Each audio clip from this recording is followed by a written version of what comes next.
Certainly. Here's a short horror story to give you chills.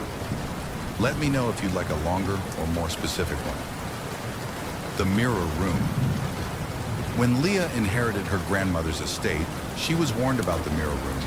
It was a modest house, save for one peculiar room filled wall to wall with antique mirrors of varying sizes and styles.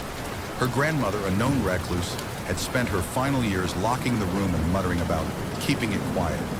Leah dismissed the warnings as superstition. On her first night in the house, curiosity got the better of her, and she unlocked the mirror room. The air inside was stale, heavy with an unplaceable scent. The mirrors glimmered faintly in the moonlight streaming through the window. She stepped inside, marveling at her distorted reflections. Some mirrors were pristine, while others were cracked or clouded with age. As she moved closer to inspect them, she noticed something unsettling. The reflections didn't quite match her movements. One tilted its head when she hadn't. Another smiled faintly while her face remained expressionless. She backed away, heart pounding, but her heel hit the doorframe, slamming it shut. The sound reverberated unnaturally, muffled as if swallowed by the room itself.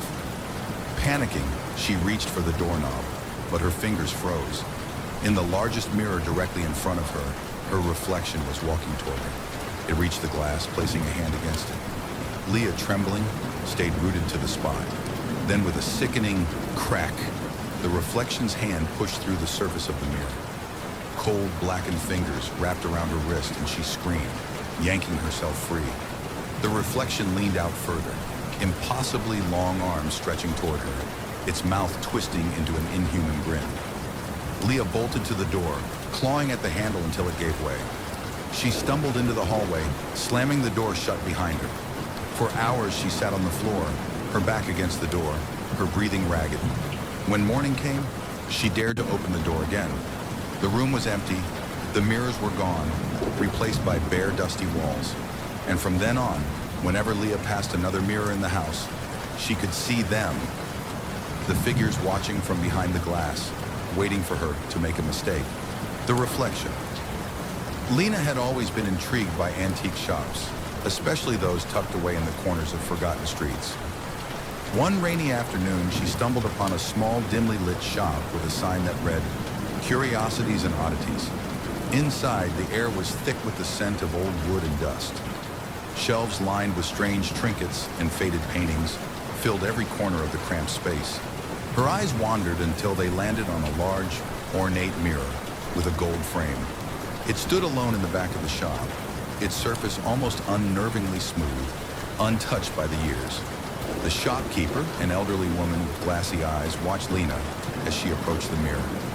"Be careful with that one," she murmured, her voice raspy. "It has a history."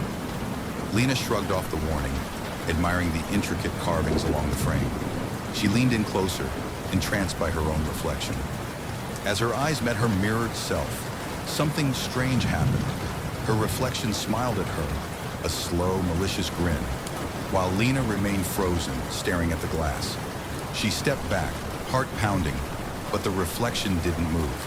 It stayed there, watching her, grinning wider and wider, as though it knew something she didn't. Lena turned away quickly, a cold sweat breaking out on her forehead. "It's just my imagination," she muttered to herself. But as she left the shop and stepped out into the pouring rain, the reflection lingered in her mind. That night, as Lena lay in bed, she couldn't shake the feeling that someone was watching her. She glanced nervously toward the mirror across the room. To her horror, she saw a shadowy figure standing just behind her reflection, a shape too tall and too thin to be human. The grin was back, wider than ever. Lena's heart stopped. Her reflection was no longer just an image. It was a warning.